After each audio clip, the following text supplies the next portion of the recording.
제가 ADHD 진단을 받은 지 많은 시간이 지났습니다. 진단 직후 누군가 저에게 이런 것들을 미리 알려줬더라면 얼마나 좋았을까. 지나고 나서 생각되었던 것들이 참 많아요. 모든 거를 혼자서 맨땅에 헤딩하면서 깨우쳐야 했죠. 내가 혹시 ADHD 아닐까 생각하며 스스로를 탓하고 혼란스러운 분 계시죠? 저도 ADHD 진단 받기 전 가장 힘들었던 것이 제 마음대로 되지 않는 제 자신이었지만, 원인을 알고 맞춤 해결책을 실행하다 보니 세상을 남들보다 더 쉽게 사는 특별한 초능력을 알게 되었어요. 우리 두뇌의 이 특별한 능력을 알게 되기 전까지는 저는 스스로를 그저 의지박약의 사회 부적응자라고 생각했거든요. 하지만 왜 그런지 알게 되니 우리가 그토록 힘들었던 원인과 우리 뇌가 가진 진짜 잠재력이 무엇인지 알게 된 거죠. 오늘 영상을 끝까지 보시면 이 능력이 왜 ADHD 두뇌에 있고 어떻게 활용할 수 있는지 모두 알게 되실 거예요.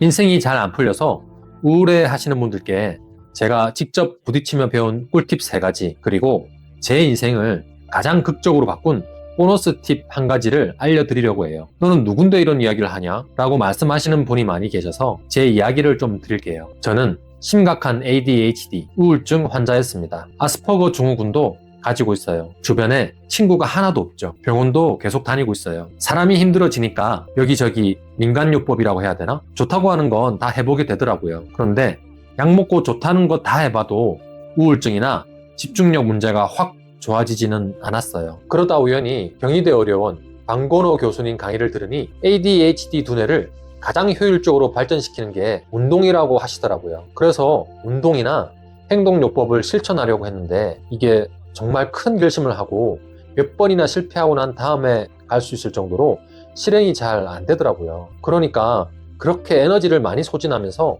계속 실행하는 게 쉽지 않죠. 다 실패했습니다. 미술치료, 뉴로 피드백, NLP 등 돈과 시간을 들여서 해봤는데 별로 효과가 없었어요.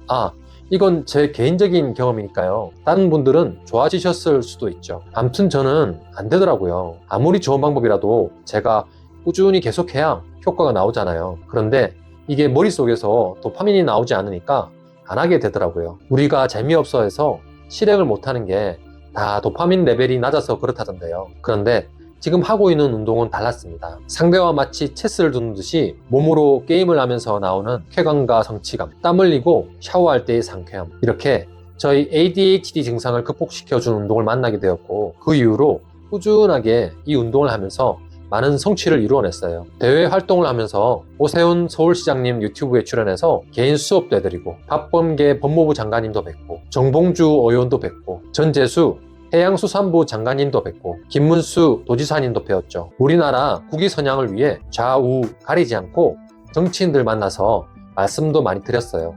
이건 제가 자랑하려고 드리는 말씀이 아닙니다. 앞에서 말씀 듣다시피 이건 뭔데 ADHD, ASD 운동을 이야기하냐 하는 분들이 많아서 제가 어려운 시기를 이겨내고 대외 활동을 할 정도로 좋아졌다는 걸 말씀드리는 거예요. 운동으로 집중력과 체력이 좋아지니 개인 사업도 잘 되었습니다. 그때 번 돈으로 아파트를 한 7개 정도 사고 부산 센텀시티에 지식산업센터도 여러 개 샀었어요. 저는 이 놀라운 경험을 저와 같은 성인들뿐만 아니라 가장 중요한 시기에 있는 우리 아이들에게 나눠주고 싶다는 생각이 들었죠. 이 이야기는 차차 알려드리도록 하고요. 이 정도면 제가 여러분께 도움되는 정보를 드릴 만한 사람이라는 게 증명이 되었을까요? 그럼 시간 끌 것 없이 바로 시작할게요.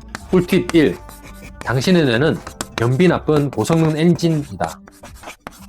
제가 가장 힘들게 배운 첫 번째 교훈은 ADHD 뇌는 일반 사람들보다 기분, 실행력, 집중력의 편차가 훨씬 더 크고 불안정하다는 사실이었습니다. 이건 뇌의 도파민 때문이라고 하는데요. 우리 뇌는 본능적으로 이 허전함을 채우기 위해 빠르고 쉬운 즐거움을 끊임없이 찾아다녀요. 유튜브 쇼츠, 인스타 릴스, 마라탕이나 떡볶이 같은 자극적인 음식, 결국에는 땡약까지 손대는 사람도 있죠. 이렇게 안 좋은 것들에 대해 보통 사람보다 우리는 훨씬 더 빠르고 강하게 중독에 빠져들 수 있어요. 그러다 보니 삶이 예측 불가능해지죠. 새해에는 분명 좋은 목표를 세웠는데 어느새 도파민의 유혹에 빠져 엉뚱한 길로 새고 있는 자신을 발견합니다. 결국 스스로에 대해 실망하고 자존감은 계속해서 떨어지고 자책하게 되는 거죠. 이 그래프를 한번 보세요. 땡약을 맞았을 때 도파민 수치 변화입니다. 순식간에 치솟았다가 이전보다 훨씬 더 낮게 곤두박질 치죠. 기분이 잠깐 천국에 온 듯이 좋아졌다가 그 후엔 더 깊은 우울감에 빠지는 겁니다. 사실 우리가 찾는 나쁜 도파민, 릴스, 쇼츠 등이 다 이런 그래프입니다. 하지만 놀라운 사실을 알았는데요. 찬물 샤워, 두뇌와 몸을 함께 쓰는 운동, 햇볕 쬐기, 신나는 음악 듣기 같은 건강한 도파민은 다르더라고요. 그래프를 보면 도파민 수치가 서서히 올라가서 오랫동안 유지되고 떨어질 때도 천천히 내려오죠. 이건 몇 분이 아니라 몇 시간 동안 우리의 기분과 집중력을 끌어올려 줍니다. 저는 아침에 일어나 찬물 샤워를 하고 점심 먹고 가볍게 산책하고 오후에는 뇌에 좋은 운동을 하는 것으로 하루 종일 필요한 도파민을 안정적으로 충전할 수 있게 되었어요. 꼭 기억하셔야 돼요. 여러분의 뇌는 연비가 안 좋은 고성능 슈퍼카고 건강한 도파민은 그 슈퍼카에 맞는 최고급 가솔린입니다. 꿀팁 2. 당신의 잘못이 아니다. 혹시나도 ADHD인가 의심될 때 제 머리를 가장 강하게 쳤던 두 번째 교훈입니다. 바로 지인들에게 나도 모르게 잠수를 타는 것이죠. ADHD의 아주 흔한 증상 중 하나가 눈에서 멀어지면 마음에서도 멀어진다는 건데요. 그래서 우리는 포스트잇 메모처럼 물리적으로 눈에 보이게 만들어야 하는 거죠. 이게 인간관계에서는 아주 안 좋은 결과로 나타나는데요. 처음에는 누구보다 빠르게 친해졌다가 어느 순간 갑자기 연락이 뜸해지죠. 카톡 답장을 안 한 시간이 길어질수록 뭐라고 보내지? 하는 죄책감은 커지고 결국 연락을 회피하게 됩니다. 진짜 문제는 그 지인은 이런 내막을 모른다는 거죠. 당신이 자신을 싫어하거나 일부러 무시한다고 오해할 수도 있어요. 결국 관계는 돌이킬 수 없이 엉망이 되고 우리는 생각지도 못한 채 좋은 친구를 또 잃게 됩니다.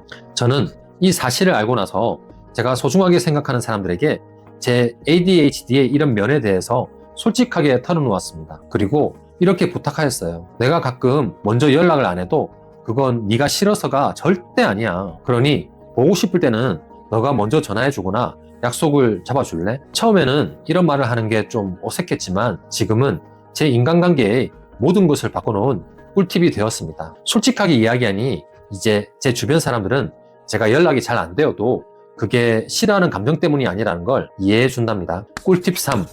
우리의 뇌는 지루함을 극도로 싫어합니다.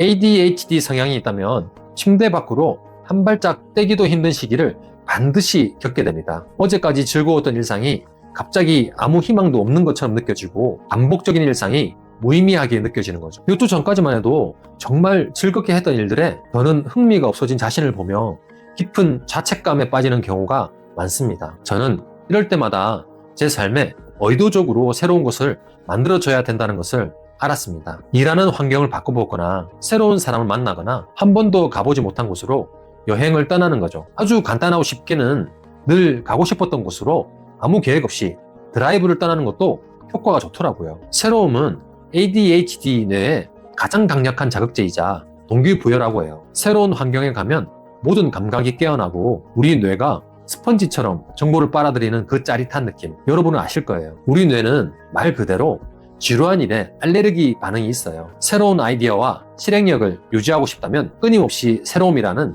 연료를 공급해 주세요. 마지막 꿀팁. 우리는 단거리 100m 선수입니다. 마지막으로 제 하루 생산성을 폭발적으로 높아지게 만들어준 꿀팁인데요. 우리 ADHD인들은 업무에 대해 자책하는 경우가 많습니다. 다른 사람들은 매일 꾸준히 일을 해나가는 것 같은데 나는 며칠 동안 게으름을 피우다가 마감이 닥쳐서야 며칠치를 몇 시간 만에 해치우는 벼락치기 인생을 살고 있으니까요. 사람들은 이런 우리 모습을 보고 왜 맨날 그렇게 끝까지 미루냐 하고 정신 차리라고 말하죠. 저도 제가 이상한 놈인 줄 알았어요. 그런데 러셀 바클리 박사의 30일 프로그램에서 교육을 들으면서 알게 됐죠. 러셀 바클리 박사님은 정신의학계의 워렌 버핏이라고 불리우는 분인데요. 3개 대학의 정신의학과 명예교수를 역임하셨습니다. 그에게 상담을 받기 위해 ADHD를 가지고 있는 3개의 부호들이 대기를 하고 있는 학자이시죠. 러셀 바클리 박사님은 강연에서 이렇게 말씀하셨어요. 이것은 우리 인류가 원시 시대 때부터 이어져 내려온 유전자로 설명할 수 있다고 말씀하시는데요. ADHD 뇌의 모든 특징은 단 하나의 원리로 설명할 수 있습니다. 바로 정착한 농경사회 시스템에 사는 사냥꾼인 거죠. 사냥꾼의 뇌, ADHD, 즉각적인 자극, 사냥감에 민감하게 반응하고 새로운 사냥감을 찾아 끊임없이 주변을 탐색합니다. 에너지를 비축했다가 사냥감을 발견하면 폭발적으로 쏟아붓도록 진화했습니다. 농사꾼의 뇌, 현대 사회 시스템. 매일 정해진 시간에 일어나 꾸준히 밭을 갈고 씨앗을 심어 수확까지 끈기 있게 기다리는 성실함과 반복의 원리로 작동합니다. 현대 학교, 직장 등 모든 사회 구조가 이 농사꾼 시스템으로 설계되어 있습니다. 이 시스템에서 사냥꾼의 역할을 이해하는 것이 우리 ADHD인이 겪는 모든 어려움의 근원 원인을 파악하는 것이라고 말씀하셨어요. 우리 뇌는 고장난 게 아니라 일반 사람들과 다르게 작동한다는 것을요. 그리고 일에 관해서 남들과 나를 비교하는 게 하나도 도움이 되지 않는다는 사실을요. 일반 사람들이 농사꾼이라면 ADHD는 사냥꾼입니다. 하는 일이 새롭거나 재미있거나 달성하기 어렵거나 또는 긴급할 때 폭발적인 에너지가 나오는 거죠. 이 사실을 알고 나니 엄청난 자유와 생산성의 향상을 얻었어요. 이제 저는 제 두뇌가 쉬고 싶어하는 게으른 날을 받아들입니다. 어차피 마감일이 다가오고 압박감이 생기면 남들보다 훨씬 더 빠른 시간 안에 모든 걸 해낼 수 있다는 걸 알기 때문이죠. 핵심은 농사를 강요하는 사회 구조에 나를 맞추는 것이 아닌 나의 사냥꾼 두뇌를 인정하는 것입니다. 정리해 볼게요. 꿀팁 1. 도파민, 사냥꾼의 탐색 본능. 당신이 쇼츠와 게임에 빠지는 건 의지가 약해서가 아닙니다. 사냥꾼의 뇌가 끊임없이 짜릿한 사냥감, 도파민을 찾는 지극히 당연한 본능입니다. 우리는 단지 릴스, 도박, 땡약 등 나쁜 도파민과 찬물 샤워, 운동, 콘텐츠 만들기 등 좋은 도파민을 구분하는 훈련이 필요할 뿐인 거죠. 꿀팁 2. 잠수, 사냥꾼의 현재 중심적 사고. 사냥꾼에게 가장 중요한 것은 지금 여기 눈앞에 있는 가족의 생존입니다. 멀리 있는 사람은 자연스럽게 잊게 되죠. 당신이 연락을 안 하고 잠수를 타는 것은 나쁜 사람이어서가 아니라 당신의 뇌가 지금 여기에 극도로 최적화되어 있기 때문이에요. 꿀팁 3. 새로움, 사냥꾼의 새로운 사냥터 탐색. 사냥꾼은 한 곳에만 머무를 수 없습니다. 늘 새로운 사냥터를 찾아야 굶어 죽지 않았죠. 당신의 뇌가 지루함을 병적으로 싫어하는 것은 생존을 위한 처절한 본능입니다. 보너스 꿀팁, 단거리 선수, 사냥꾼의 에너지 충전. 사냥꾼은 밭을 갈듯 꾸준히 일할 수 없습니다. 며칠이고 동굴에서 에너지를 충전하다가 사냥감을 발견하면 모든 에너지를 쏟아부어 단숨에 잡아오죠. 당신의 벼락치기는 게으름이 아니라 수천 년간 이어진 효율적인 에너지 충전 전략이에요. 이 사냥꾼의 두뇌를 이해하고 세상에 적용하면 우리의 행동 하나하나가 이해되실 거예요. 자책하지 않게 되죠. 우리가 스스로를 미워했던 모든 행동의 원인을 근본적으로 알게 되셨을 거예요. 당신은 게으른 농부가 아니라 폭발적인 에너지를 발휘하기 전 사냥꾼이었던 겁니다. 남들이 밭을 가는 동안 당신은 누구도 보지 못하는 새로운 기회, 즉 사냥감을 발견하고 엄청난 집중력으로 그것을 잡아오는 방식으로 인생을 만들어 가야 되죠. 앞으로 우리의 사냥감을 잘 잡는 방법에 대한 미국의 최신 학술 정보를 발빠르게 알려드릴게요. 그런데 진짜 꿀팁을 말씀드릴까요? 저는 매일매일 이런 마감 직전의 압박감 상태로 뇌를 속이는 방법을